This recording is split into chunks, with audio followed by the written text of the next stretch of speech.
नमस्कार दोस्तों, स्वागत है आपका हमारे इस YouTube channel test time GS में। तो आज मैं आपके लिए लेके आया हूँ इंडियन जियोग्राफी में भारत में कृषि। आज आप सीखेंगे कृषि के बारे में कुछ नई चीज़ें और वो इम्पोर्टेंट क्वेश्चंस जो आपके क्वेश्चन पेपर में आते हैं। इसमें हम पढ़ेंगे जीडीपी में कृषि की भागीदारी, जलवायु क्षेत्र, कृषि की क्या हालत है, विभिन्न क्रांतियाँ, कृषि के प्रकार, खरीफ फसल, जायद फसल, रबी फसल और PYQ प्रीवियस ईयर क्वेश्चन करेंगे। झूम खेती क्या होती है, इंद्रधनुषी क्रांति क्या होती है, ठीक है। ये सब कुछ आप कोई भी एग्ज़ाम की तैयारी कर रहे हो और भारत की जो कृषि है उससे संबंधित एक आधा क्वेश्चन अक्सर हमें देखने को मिल जाता है, या क्रांतियाँ बड़ी इंपॉर्टेंट हैं ये भी देखने को मिल जाती हैं। तो पूरा वीडियो आप ध्यान से देखिएगा और लास्ट तक पूरा वीडियो देखिएगा तो आप बहुत कुछ आज नया सीखने वाले हैं। तो चलिए वीडियो को शुरू करते हैं। तो सबसे पहले देखिए क्या है कि कृषि भारतीय अर्थव्यवस्था की रीढ़ है, ठीक है। जिस प्रकार से मनुष्य में उसके शरीर में सबसे ज़रूरी हड्डी रीढ़ की हड्डी है, उसी प्रकार से कृषि भारतीय अर्थव्यवस्था की रीढ़ है, ठीक है। 1960 के बाद कृषि के क्षेत्र में हरित क्रांति के साथ नया दौर आया, ठीक है। 1960 में हरित क्रांति हुई। उससे पहले क्या था कि फसलों को बोया तो जाता था, लेकिन पारंपरिक तरीके से वही बोया जाता था, वही पुराने बीज और वही पुरानी विधि।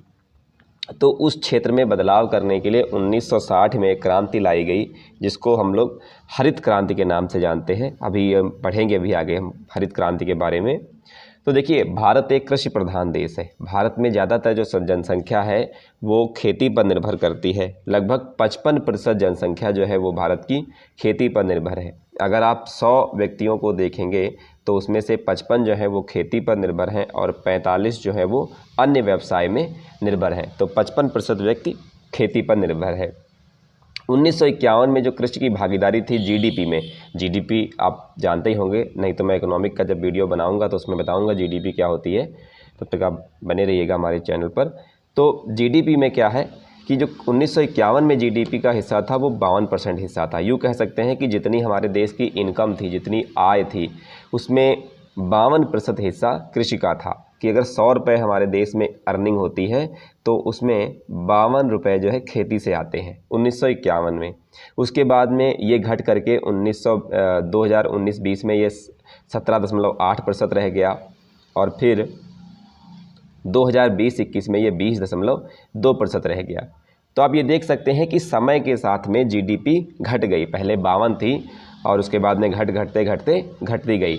तो ऐसा क्यों है? क्योंकि बाकी क्षेत्रों ने ज़्यादा विकास किया, बाकी जो क्षेत्र थे वो ज़्यादा डेवलप हुए और कृषि जो है वो अपनी जगह पर रही। लेकिन जब क्रांतियाँ आई तो कृषि का विकास तो हुआ, मतलब उत्पादन क्षमता बढ़ी कृषि की, लेकिन बाकी देश जो क्षेत्र थे उन्होंने ज़्यादा हासिल कर ली ग्रोथ। तो देखिए, जो राष्ट्रीय सांख्यिकी संगठन है तो राष्ट्रीय आय की गणना के जो क्षेत्र हैं वो 3 क्षेत्र हैं। प्राथमिक क्षेत्र है कृषि, द्वितीय क्षेत्र है उद्योग और तृतीय क्षेत्र है सेवा। ये तीनों क्षेत्र हैं। तो ये याद रखिएगा, पूछा जा सकता है कि निम्नलिखित में से प्राथमिक क्षेत्र कौन सा है, तो वो आपका कृषि है। और अगला पूछा जा सकता है द्वितीय क्षेत्र कौन सा है, तो वो आपका उद्योग है। तृतीय क्षेत्र कौन सा है, तो वो सेवा है। कृषि आप इस वीडियो में जानेंगे ही। उद्योग का मतलब होता है कि जैसे मान लीजिए आपने कोई फैक्ट्री लगा दी और आपने फैक्ट्री से रॉ मटेरियल वहाँ से लाए, कच्चा माल लाए, उसको बना करके कुछ आपने आगे बेचा, तो वो उद्योग में आता है।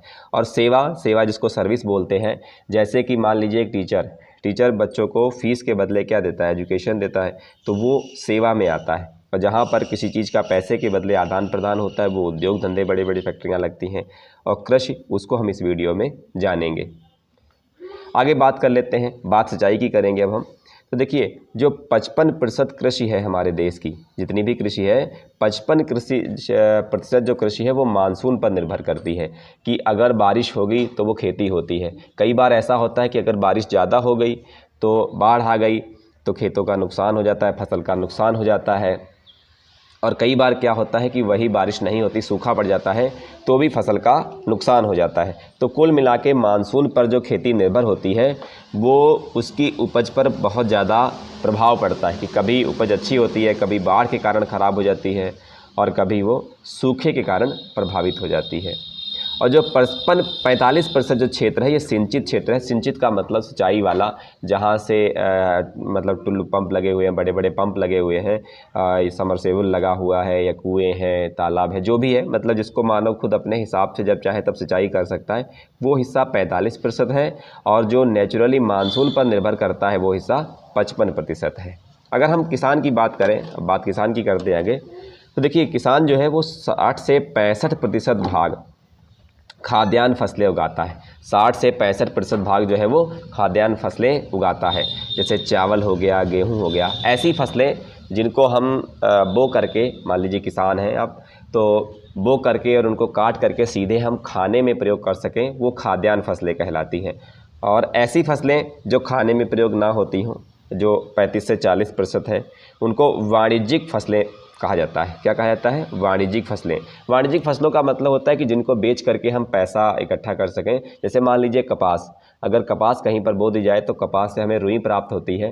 कपास काली मिट्टी की खेती में होती है, महाराष्ट्र में होती है ये। तो कपास जो होगी उसको हम अपने घर पे नहीं रख सकते हैं, क्योंकि रुई का हमारे घर पर खाने पीने में कोई काम नहीं है, थोड़ा बहुत काम हो सकता है, बाकी नहीं। वो खाद्य फसलें नहीं है। लेकिन जैसे जूट है, कपास है, ये खाद्य फसलों में नहीं आता है। लेकिन आपका चावल है, गेहूं है, जौ है, तिलहन है, ये ऐसी फसलें हैं कि ये खाने योग्य होती है, तो उनको खाद्य फसलें कहा जाता है। और जो फसलें खाने योग्य नहीं होती हैं उनको वाणिज्यिक फसलें कहा जाता है। तो खाद्य फसलें 60 से 65% है, और जो वाणिज्यिक फसलें हैं वो 35 से 40% तक उनका एवरेज होता है अपने देश में उपज। आगे बात कर लेते हैं, जो भारत में कुल क्षेत्रफल है, भारत में कुल क्षेत्रफल है तो उसको 4 भागों में अलग अलग विभाजित किया गया है। कितने भागों में? 4 भागों में विभाजित किया गया है। तो वो कौन कौन से हैं? पहला है देखिए 51% कृषि। जितनी भूभाग है हमारे देश के पास, उसमें 51% जो है वो कृषि होती है। उस पर क्या होती है? 51% भाग पर खेती होती है। 21% भाग पर वन है, क्यों कहें कि जंगल, 21% भाग पर जंगल है। और जो आपका 24% भाग है वहाँ पर बंजर भूमि है। पूरे देश में 24% भाग जो है वो बंजर है। वहाँ पर ना तो कोई खेती बाड़ी होती है, ना वहाँ पर वन है, ना कृषि होती है, और ना ही वहाँ पर चारागाह है। और 4% जो है ये चारागाह है। चारागाह वो क्षेत्र होता है जहाँ पर वन भी नहीं होते हैं, जहाँ पर खेती भी नहीं होती है, जहाँ पर भूमि बंजर भी नहीं होती है, लेकिन वो चरने लायक होती है, जानवरों को चराने के लिए वो लायक भूमि होती है, तो उसको हम बोल देते हैं चारागाह। ठीक है, बोलचाल की भाषा में हम लोग इसको भी बंजर बोल देते हैं, लेकिन ये भूमि बंजर नहीं कही जाएगी। बंजर भूमि ऐसी भूमि होती है जहाँ पर किसी भी प्रकार की खेती नहीं होती है, किसी भी प्रकार के वन नहीं होते। हाँ, थोड़ी बहुत झाड़ी होती हैं, कटीली झाड़ियाँ हो गई, ऐसे पौधे होते हैं, बाकी कुछ नहीं होता है। तो याद रखिएगा, हमारे देश के कुल क्षेत्रफल पर 51% भाग पर कृषि है। कितने प्रतिशत भाग पर? 51% कृषि पर, और 21% वन है। ये मैंने आपको वन्यजीव अभ्यारण्य वाले वीडियो में बताया है। अगर आपने वीडियो नहीं देखा है तो वो वीडियो प्लेलिस्ट में जा कर के आप देख लीजिए। फिर आगे, भारत यूरिया के मामले में 100% आत्मनिर्भर है। कितने प्रतिशत? 100% जो है वो आत्मनिर्भर है। मतलब जितनी भी यूरिया हमारे देश को आवश्यकता है, हमारे देश में ही उसका प्रोडक्शन होता है, हमें बाहर से उसको आयात करने की ज़रूरत नहीं पड़ती है। इस चीज़ को याद रखिएगा। आगे बढ़ते हैं। अब देखिए, हर क्षेत्र में जलवायु और मौसम होता है। ये मैंने भारत की अवस्थिति, भौगोलिक अवस्थिति, जलवायु वाला क्षेत्र वीडियो बना के पढ़ाया है आपको। अगर आपने नहीं देखा तो वो भी वीडियो प्लेलिस्ट में दिया है कि जलवायु और मौसम में क्या फ़र्क होता है, तो मैंने पढ़ाया है। कह रहा अलग अलग फसलें अलग अलग जलवायु पर निर्भर करती हैं। अलग अलग फसलें अलग अलग जलवायु पर निर्भर करती हैं। जैसे धान की खेती को ज़्यादा पानी चाहिए, गेहूं की खेती को कम पानी चाहिए, मसूर की खेती को और कम पानी चाहिए। या कुछ फसलें ठंडी जलवायु में उगती हैं, कुछ फसलें गर्म जलवायु में उगती हैं। तो हर फसल का उगने का अपना सिस्टम है, वो अपनी जलवायु पे उगती है। तो गेहूं जो है ये सर्दी ऋतु में उगती है, मतलब ठंडक में, और ये उगने वाला एक शीतोष्ण कटिबंधीय पौधा है। कैसा है? ये शीतोष्ण कटिबंधीय पौधा है। जो गेहूं है ये शीतोष्ण कटिबंधीय पौधा है, ये सर्दी ऋतु में उगता है। और धान जो है ये गर्मी ऋतु में उगाने वाला पौधा है, ये उष्ण कटिबंधीय पौधा है। आगे हम पढ़ेंगे भी आगे कि गेहूं और धान की कब बुआई होती है और कब कटाई होती है, ये भी हम जानेंगे। तो धान जो है वो गर्मी ऋतु में उगने वाला एक उष्ण कटिबंधीय पौधा है। ये उष्ण है, गर्मी में उष्ण है, और शीत में शीतोष्ण है। ठीक है, ऊष्मा गर्मी में होती है तो उसको उष्ण कहा गया है, और शीत मतलब शीतकालीन तो उसको शीतोष्ण कहा गया है। भारत को है कुल 15 कृषि जलवायु क्षेत्रों में विभाजित किया गया। जब पूरा भारत का जो नक्शा है उसको 15 जलवायु क्षेत्रों में विभाजित किया गया है। 15 जलवायु क्षेत्र उसको में विभाजित कर दिया गया कि अलग अलग कहाँ पर कैसा हिमालय जलवायु क्षेत्र हो गया है ना, इस तरीके से।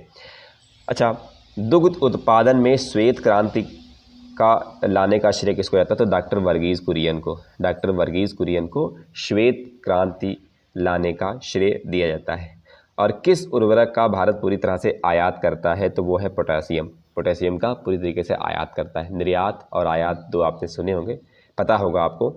फिर आता है किस क्षेत्र को चावल का कटोरा कहा जाता है? तो वो आपका कृष्णा और गोदावरी क्षेत्र को चावल का कटोरा कहा जाता है। पूछा गया एक बार ये, तो ये चीज़ आप याद रखेंगे और ये वाला भी आप याद रखेंगे, इंपॉर्टेंट है ये दोनों चीज़ें। ठीक है, फिर कृषि को उद्योग का दर्जा देने वाला प्रथम जो राज्य था वो आपका था महाराष्ट्र। प्रथम राज्य कौन सा था? वो आपका महाराष्ट्र था, इसको याद रखिएगा। कृषि को उद्योग का दर्जा देने वाला पहला राज्य जो था वो महाराष्ट्र था। आगे बढ़ते हैं। अब कृषि में क्या क्या दिक्कतें आती हैं ना, क्या क्या समस्याएं हैं वो जानना ज़रूरी है। देखिए, जो लोग आप में से कृषि खेती से जुड़े हुए हैं उनको पता होगा, जो लोग नहीं जुड़े हैं उनको नहीं पता है, तो वो इस वीडियो में जान जाएंगे। सबसे पहली दिक्कत है मानसून की, कि भारतीय कृषि को मानसून का जुआ कहा जाता है।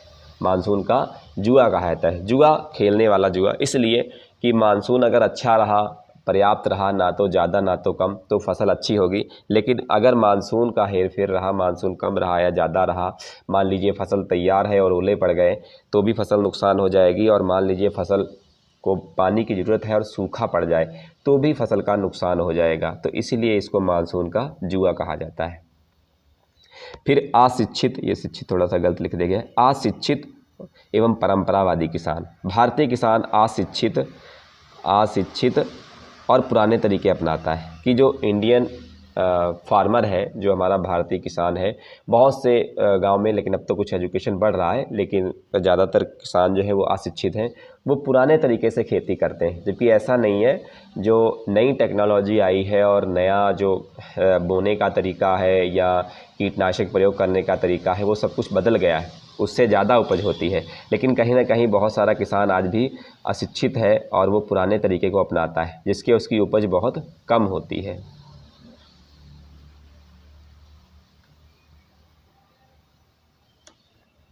आगे, खेतों का आकार। 2/3 किसानों के पास 1 हेक्टेयर से कम ज़मीन है।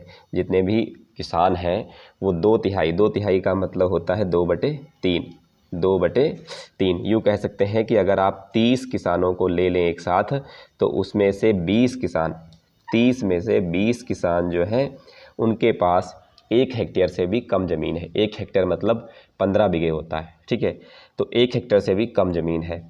फिर आता है बीजों की निम्न गुणवत्ता।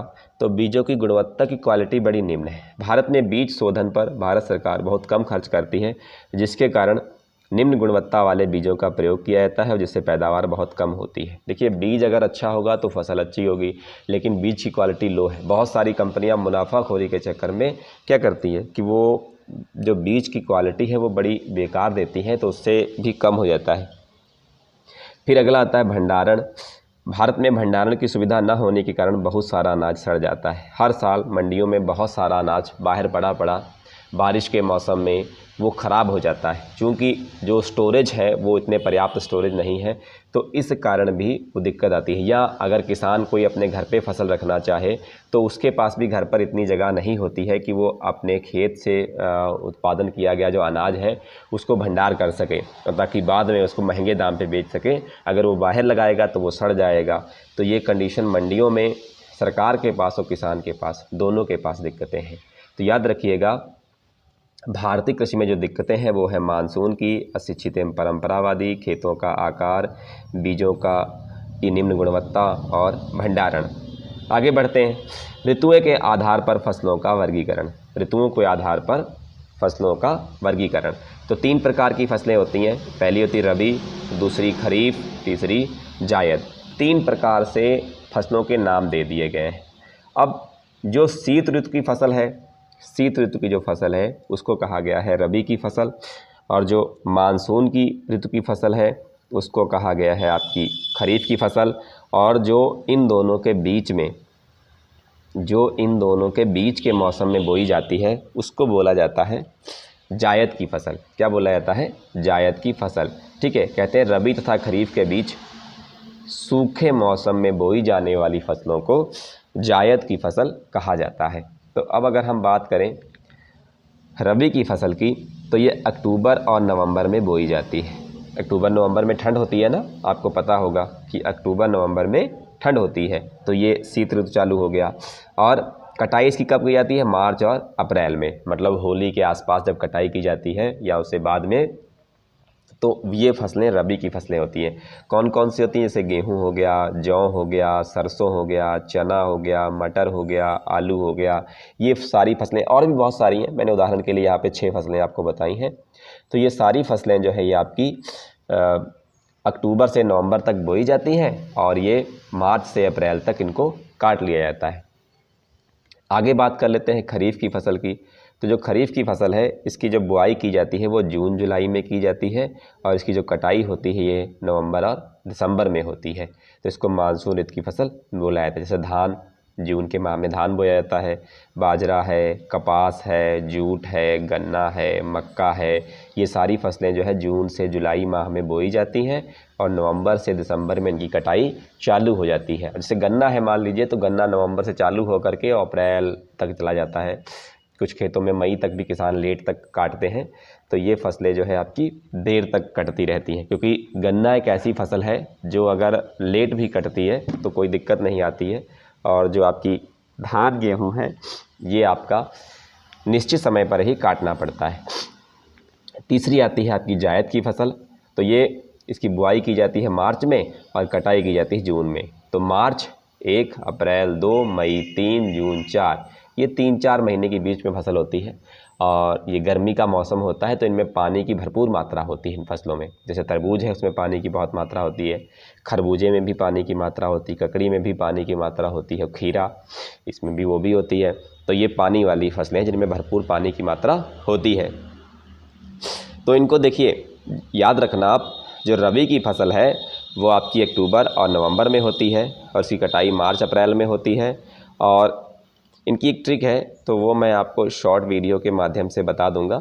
ट्रिक मैं इसकी शॉर्ट वीडियो के माध्यम से आपको बता दूंगा कि रबी की फसल, खरीफ की फसल और जायद की फसल उनको कैसे याद रखें। तो वो मैं आपको एक ट्रिक बना के शॉर्ट वीडियो के माध्यम से प्रोवाइड करा दूँगा।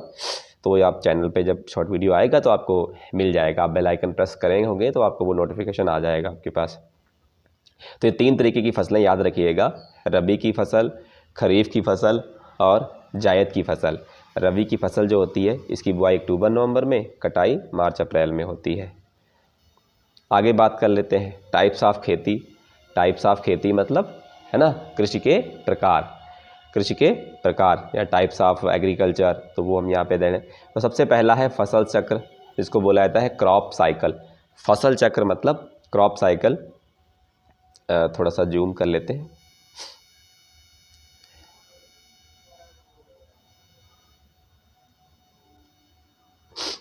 कह रहा है कि किसी निश्चित स्थान पर बदल बदल कर फसल को बोना फसल चक्र कहलाता है। इससे मिट्टी की उर्वरता बढ़ती है। कि किसी एक निश्चित स्थान पर फसल को बोना, उसको ही हम क्या बोलते हैं? फसल चक्र बोला जाता है। इससे मिट्टी की उर्वरता बढ़ती है। कैसे उर्वरता बढ़ती है? कि जैसे मान लीजिए हमने पहले अधिक पानी वाली फसल बो दी, ऐसी फसल बोई जिसमें बहुत ज़्यादा पानी की ज़रूरत है, और उसके बाद में अगली बार ऐसी फसल बोई जिसको पानी की बहुत कम ज़रूरत है, तो वो एक क्रॉप साइकिल बन गया। या फिर जैसे हमने ऐसी खेती बो दी जिसमें नाइट्रोजन होता है ना, दलहनी फसलें या कुछ ऐसी फसलें, तो उन्होंने नाइट्रोजन की मात्रा बढ़ा दी। उसके बाद में ऐसी फसल बो दी जिसको नाइट्रोजन की आवश्यकता है, तो वो नाइट्रोजन खर्च हो जाएगा। तो उससे क्या होगा कि एक साइकिल बना रहेगा कि जिस चीज़ की अधिकता हो गई, अगली फसल ऐसी बो दो कि जिससे वो उसकी अधिकता को कम कर दे, और अगली फसल फिर बो दो कि जिससे उसकी कमी को पूरा कर दे। तो उसको कहा जाता है फसल चक्र, क्रॉप साइकिल। फिर अगला है अनुबंधित कृषि या अनुबंध कृषि, कॉन्ट्रैक्ट फार्मिंग इसको बोला जाता है। किसान और कॉन्ट्रैक्टर के बीच में कॉन्ट्रैक्ट साइन होता है। ठीक है, कॉन्ट्रैक्टर किसान की ज़मीन का उपयोग फसल की पूर्व निर्धारित कीमत अपने अनुसार खेती करता है या करवाता है। ठीक है, होता क्या है कि जैसे मान लीजिए हमारे पास एक खेत का हिस्सा है, आपसे हमारा इसका कॉन्ट्रैक्ट हो गया, आपने कहा कि ठीक है हम ये खेती आपकी कॉन्ट्रैक्ट पे ले लेंगे और इसमें जो है आप हमारे हिसाब से फसल बोएंगे। हमने कहा भाई ठीक है हो जाएगा, आपका हमारा तय हो गया। अब आपने कहा कि आप इसमें टमाटर बोएंगे और हम आपको 10 रुपये किलो के हिसाब से टमाटर देंगे, रेट देंगे। हमने बो दिया, अब जितना भी टमाटर निकलेगा आप हमें 10 रुपये के हिसाब से देंगे, भले वो आपका 200 में बिके, भले आपका वो 8 रुपये में बिके, लॉस एंड प्रॉफिट दोनों ही आपके हैं। हमें 10 रुपये से मतलब है, हम मार्केट की रेट से हमें मतलब नहीं होगा। तो उसको कहा गया है कॉन्ट्रैक्ट फार्मिंग। ठीक, मतलब ठेके वाली खेती ऐसे कह सकते हैं कि फिक्स कर दिया गया कि हम आप धान बोएंगे, हम आपका धान 1500 रुपये क्विंटल में लेंगे, चाहे वो धान मार्केट में 1400 में जाए चाहे 1600 में जाए, उसको कॉन्ट्रैक्ट फार्मिंग कहा जाता है। अगला है कार्बनिक कृषि। कार्बनिक कृषि किसे कहते हैं? ऑर्गेनिक फार्मिंग इसको बोला जाता है। बिना किसी रासायनिक खादों कीटनाशकों से की जाने वाली खेती को जैविक खेती कहा जाता है। मैंने एक वीडियो में आपको ह्यूमस बताया था, मिट्टी वाले वीडियो में, तो आपने मिट्टी वाला वीडियो नहीं देखा है तो 2 वीडियो है वो आपको प्लेलिस्ट में मिल जाएंगे, तो 2 वीडियो जा कर के ज़रूर देख लीजिएगा, क्योंकि ये कार्बनिक कृषि या ह्यूमस के बारे में आपको पता होना चाहिए। होता क्या है कि जीएस में एक वीडियो से दूसरा वीडियो जुड़ता चलता है। तो कार्बनिक कृषि क्या है कि बिना किसी रासायनिक खाद के, कीटनाशकों के, रासायनिक खाद और कीटनाशकों का प्रयोग नहीं किया जाएगा और जैविक खाद का उपयोग किया जाएगा। जैविक खाद जैसे जानवरों का मल मूत्र हो गया, सड़ा गला चारा हो गया या पैरा हो गया, पराली हो गई, तो इनको खेत में बोया जाता है। इससे खेत को कोई नुकसान नहीं होता, फसल को किसी प्रकार का नुकसान नहीं होता है और खेती अच्छी होती है। हाँ, बस इसलिए इसको लोग नहीं बोते हैं। क्यों नहीं बोते हैं? देखिए इसका रीज़न है इसके पीछे कि जो रासायनिक खाद है और कीटनाशक है, ये आपने जैसे आज किसी खेत में खाद डाल दी तो उसका 24 घंटे में असर आपको दिखने लगेगा, लेकिन जैविक खाद में ऐसा नहीं है। जैविक खाद आपने बोई तो उसका असर स्लो धीरे धीरे 1 महीने 2 महीने 3 माह बाद नज़र आएगा। तो अगर हमको इंस्टेंटली अगर कोई प्रभाव देखना है तो हम रासायनिक खादों का प्रयोग करते हैं। वैसे ही जैसे आप बीमार होते हैं तो आप एलोपैथ अंग्रेजी दवा जल्दी लेते हैं। क्यों? वो आपने इधर खाई और आधे घंटे के अंदर उसका असर चालू हो गया, और वहीं पे अगर आप देसी दवा लेंगे, होम्योपैथिक लेंगे, तो उसका असर देर में चालू होगा। तो वैसे ही इसको आप समझ सकते हैं। फिर अगला है झूम खेती। इसको स्लैश या बर्न फार्मिंग कहते हैं। ये आपका क्वेश्चन अगर आप बीएड कर रहे हैं तो उसमें भी पूछा जाता है और आपके कंपटीशन में भी पूछा गया कई बार, तो इसको ये भी पूछ लेते हैं कि बर्न फार्मिंग किसे कहते हैं। होता क्या है, जो पूर्वोत्तर के राज्य हैं, तो पूर्वोत्तर के राज्यों में क्या करते हैं, वहाँ पेड़ पौधों को काट देते हैं, फिर वहाँ खेती की जाती है, और फिर जब खेती की जाती है वहाँ पर पहले पेड़ों को काटा जाता है, फिर वहाँ की जगह को जलाया जाता है, खरपतवार को सब साफ़ करके, फिर वहाँ खेती की जाती है। अब कुछ 1-2 साल 3 साल ये लोग खेती करते हैं, करने के बाद में जब वहाँ उर्वरता ख़त्म हो जाती है तो ये दूसरी जगह चले जाते हैं और वहाँ पर खेती करते हैं। तो ये एक जगह से दूसरी जगह पे जाते हैं, इसलिए इनको स्थानांतरित कृषि भी कहा जाता है। क्या कहा जाता है? स्थानांतरित कृषि, कि एक जगह से अगर दूसरी जगह जाएंगे तो उसको स्थानांतरित कृषि कहा जाता है। और ये पेड़ों को काट करके खेती करते हैं, तो इसलिए इसको झूम खेती के नाम से भी जाना जाता है। आगे बात कर लेते हैं सीढ़ीदार खेती की, है ना। तो देखिए सीढ़ीदार खेती का मतलब समझिए आप कि जो पहाड़ होता है उसमें बिल्कुल ऐसे सीधे ढाल होती है, इस तरीके से ढाल होती है पहाड़ में, तो उसको क्या करते हैं कि पहाड़ को काट करके कुछ ऐसे सीढ़ी नुमा बना देते हैं। अब एक खेत ये वाले हिस्से पे हो गया, है ना, एक खेत ये वाले हिस्से पे हो गया, एक यहाँ पर हो गया खेत, और एक खेत यहाँ पर हो गया। ये इमेज में आप देख पा रहे होंगे, इस तरीके से देखिए बना हुआ, ये इस तरीके से बने हुए हैं ना ये वाले। तो इस तरीके से सीढ़ीदार खेती बनती है। अब होता क्या है कि यहाँ पे मेड़ लगा दी गई तो इसका पानी इसमें रुक गया, यहाँ पे मेड़ लगा के कुछ पानी इसमें रोक दिया गया, कुछ इसमें। तो पानी की जो तीव्रता थी, यहाँ से पानी बड़ी तेज़ी से फ्लो होगा ना ढाल पे, तो सब मिट्टी को खोद देगा, फसल भी चली जाएगी। तो यहाँ पे पानी रुका रहेगा और आराम से खेती कर सकते हैं। तो इसीलिए इसको सीढ़ीदार कृषि या टेरेस फार्मिंग बोलते हैं। ये पहाड़ी या ढलानी क्षेत्रों में छोटे छोटे आकार के खेत बनाए जाते हैं और इससे मृदा अपरदन और बारिश के पानी को बहने से रोका जा सकता है। मृदा अपरदन ये भी मैंने पढ़ाया है, लेकिन मैं बता दूं, मृदा अपरदन का मतलब होता है कि मृदा की ऊपरी परत जो होती है मिट्टी, वो उड़ जाती है, उपजाऊ मिट्टी उड़ जाती है, तो उसी को मृदा अपरदन कहा जाता है। वो आपकी हवा से भी उड़ती है और वो आपकी पानी के बहाव से भी जाती है। आगे बात कर लेते हैं कृषि क्रांतियाँ की। तो कृषि क्रांतियाँ कौन सी हैं? तो सबसे पहले हम हरित क्रांति की बात करेंगे। ठीक है, कह रहा है कि उत्पादन, थोड़ा सा जूम कर लेते हैं।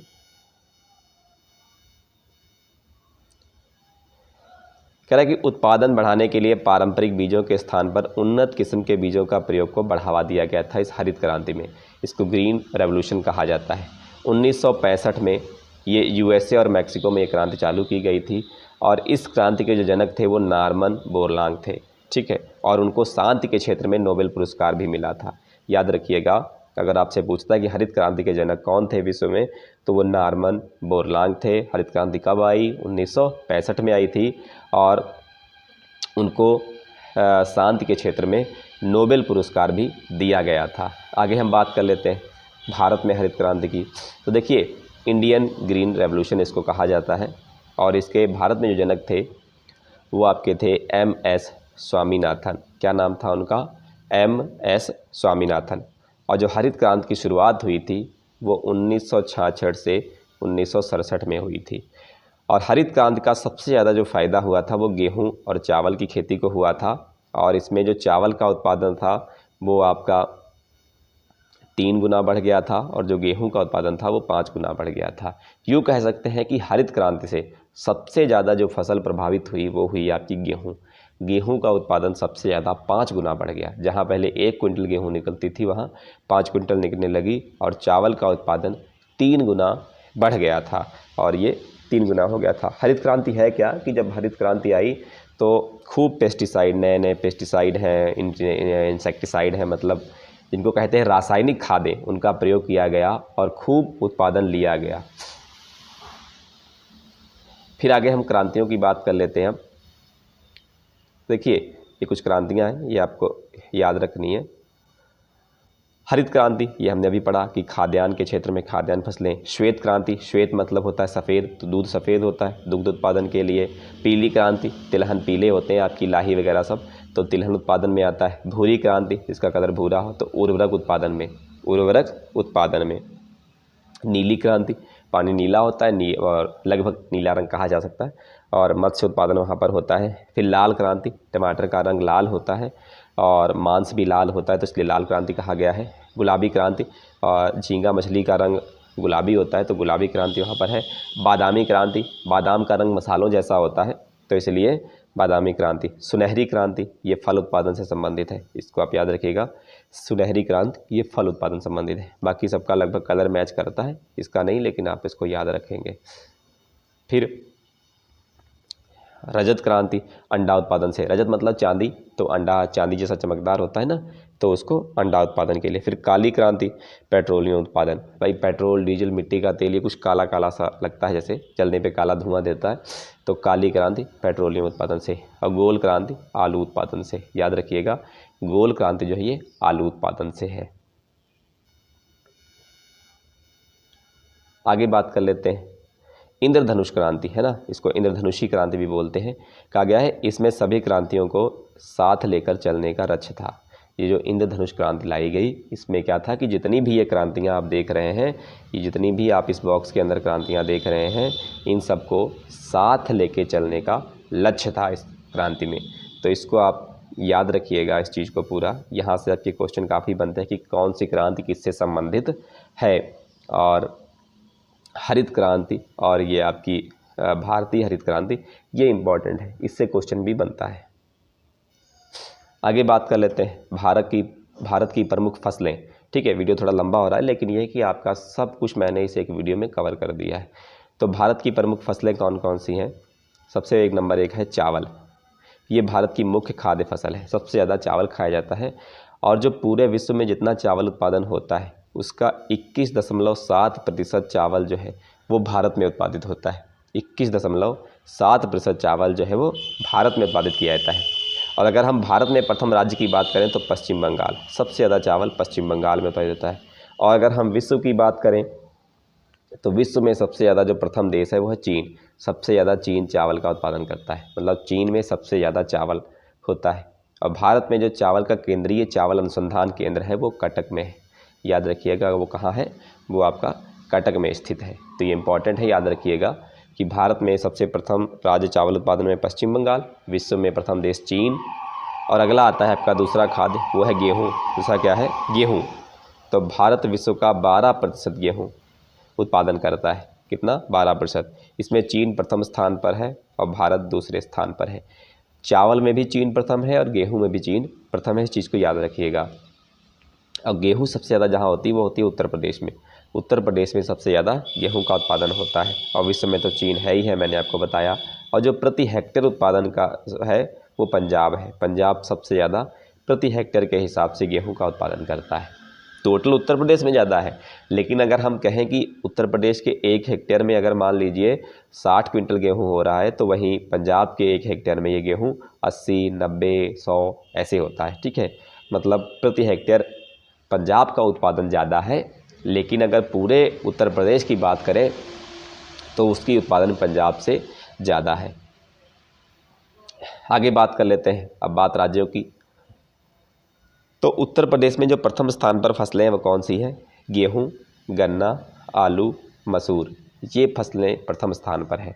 मतलब पूरे भारत में सबसे नंबर 1 पर ये फसलें उत्तर प्रदेश में उगाई जाती हैं, गेहूं, गन्ना, आलू और मसूर। और राजस्थान में जो पहला स्थान है वो बाजरा और सरसों का है। राजस्थान में जो प्रथम स्थान है वो किसका है? वो आपका बाजरा और सरसों का है। आगे बात कर लेते हैं रबड़ की। तो रबड़ का जो है उत्पादन वो विश्व में थाईलैंड पर प्रथम है और भारत में केरल राज्य। देखिए, भारत की जब बात करेगा तो राज्यों की बात करेगा और जब विश्व की बात करेगा तो किसी देश की बात की जाएगी। फिर अगला नंबर 2 पे है गन्ना। तो गन्ना आपका विश्व में ब्राज़ील में सबसे ज़्यादा गन्ना होता है और भारत में उत्तर प्रदेश में। चाय चीन में सबसे ज़्यादा होती है विश्व में और भारत में सबसे ज़्यादा असम में। असम के दार्जिलिंग में सबसे उन्नत किस्म की सबसे अच्छी चाय वहाँ पे उत्पादित होती है। सोयाबीन की बात करें तो विश्व में अमेरिका में और भारत में मध्य प्रदेश में। कॉफ़ी की बात करें अगर तो कॉफ़ी विश्व में ब्राज़ील में और भारत में कर्नाटक में। अगला दाल। तो दाल जो है विश्व में भारत प्रथम है और हमारा राज्य जो है भारत में वो मध्य प्रदेश है। दाल के मामले में पूरी तरीके से विश्व में हम प्रथम हैं। ठीक है, विश्व में भारत प्रथम स्थान पर है और भारत में प्रथम स्थान पर आपका मध्य प्रदेश है। तो ये थी हमारी थ्योरी और अब हम करेंगे प्रीवियस ईयर के क्वेश्चन। तो प्रीवियस ईयर का पहला क्वेश्चन है आपका, भारत का सर्वाधिक खाद्यान्न उत्पादन करने वाला राज्य कौन सा है? तो खाद्यान्न में क्या है? खाद्यान्न में आपका गेहूं है, तो गेहूं आपका उत्तर प्रदेश में सबसे ज़्यादा होता है। ठीक, चावल भी है लेकिन पश्चिम बंगाल इसमें ऑप्शन नहीं है। फिर अगला, उस फसल का नाम बताइए जो भारत में सबसे अधिक उपज देती है। तो सबसे ज़्यादा उपज कौन देती है? तो वह है चावल आपका। चावल कहाँ होता है? चावल आपका पश्चिम बंगाल में होता है। अगला, भारत में हरित क्रांति किस मामले में सर्वाधिक सफल रही? तो हरित क्रांति से मैंने बताया था ना आपको कि 2 फसलें प्रभावित रही थी। कौन कौन सी? एक गेहूं और दूसरी आपकी चावल। तो इसको आप याद रखेंगे, गेहूं और चावल। अगला, भारत में हरित क्रांति का जनक किसे माना जाता है? भारत में हरित क्रांति का जनक किसे माना जाता है? तो वो आपको माना जाता है डॉक्टर MS स्वामीनाथन को। याद रखिएगा, डॉक्टर MS स्वामीनाथन को हरित क्रांति का जनक माना जाता है। आगे, भारत में सबसे ज़्यादा चाय किस राज्य में पैदा होती है? तो मैंने बताया था ना अभी आपको लास्ट में कि चाय जो है असम के दार्जिलिंग में होती है, तो असम सबसे प्रथम राज्य है। भारत का सबसे बड़ा गन्ना उत्पादक राज्य कौन सा है? तो भारत का सबसे बड़ा गन्ना उत्पादक राज्य है उत्तर प्रदेश। कौन सा है? उत्तर प्रदेश। उसके बाद में क्वेश्चन नंबर 7, नीली क्रांति किससे संबंधित है? तो नीली क्रांति, पानी का रंग नीले जैसा होता है ना, तो मछलियाँ होती हैं इसमें, तो मत्स्य उत्पादन से। किससे है? मत्स्य उत्पादन से संबंधित है। 8वां क्वेश्चन, श्वेत क्रांति किससे संबंधित? श्वेत मतलब सफ़ेद, तो किससे संबंधित है? वो है दुग्ध उत्पादन से। दूध का रंग सफ़ेद होता है ना, दुग्ध उत्पादन से। निम्न में से कौन कृषि से संबंधित नहीं है? हरित क्रांति भी संबंधित है, श्वेत क्रांति भी संबंधित है, पीली क्रांति भी संबंधित है, कृष्णा क्रांति संबंधित नहीं है। अगला, भारत में सर्वाधिक गेहूं उत्पादक राज्य कौन सा है? तो भारत में सर्वाधिक उत्पादक राज्य कौन सा है? वो है उत्तर प्रदेश, लेकिन प्रति हेक्टेयर उत्पादक में पंजाब है। निम्नलिखित में कौन खरीफ की फसल नहीं है? चावल, गन्ना, कपास। तो गेहूं जो है ये शीत ऋतु में बोई जाती है ना, तो ये रबी की फसल है। फिर अगला, खरीफ की फसल काटी जाती है। खरीफ की फसल कब काटी जाती है? तो तो ये आपकी नवंबर के प्रारंभ से काटना शुरू हो जाती है। क्वेश्चन नंबर 13 अंतिम क्वेश्चन है आज का। निम्नलिखित में से कौन सी भारत की रबी की फसल नहीं है? तो वो आपकी जूट जो है वो रबी की फसल नहीं है। याद रखिएगा, जूट जो है वो आपकी रबी की फसल नहीं है। तो दोस्तों, ये वीडियो आज का हमारा यहीं पर ख़त्म होता है। वीडियो अच्छा लगा हो तो वीडियो को लाइक कर दें, और अगर आप चैनल पर नए हैं तो चैनल को सब्सक्राइब कर दें, और एक प्यारा सा कमेंट करें कि आपको हमारा ये आज का वीडियो कैसा लगा, और अपने दोस्तों के साथ प्लीज़ शेयर ज़रूर कर दिया करें ताकि और भी बच्चे अच्छे से पढ़ सकें। और मैं जल्दी ही आपके लिए लाइव सेशन की भी व्यवस्था करूँगा, और टेस्ट भी करवाया करूँगा मैं, ठीक है, कि किसी एग्ज़ाम की प्रिपरेशन जो आप कर रहे हैं, टेट है या बिहार पुलिस है, एमपी पुलिस है, रेलवे जो भी है, तो एक एक इम्पॉर्टेंट टॉपिक जो इंडिया के हर राज्य के लिए ज़रूरी है, तो एक एक इम्पॉर्टेंट टॉपिक जो है वो मैं लेके आऊँगा, और उसके बाद में राज्यवार भी धीरे धीरे लेकर के आऊँगा। तो उम्मीद है आपको वीडियो अच्छा लगा हो। तो मिलते हैं अगले वीडियो में किसी नए टॉपिक के साथ।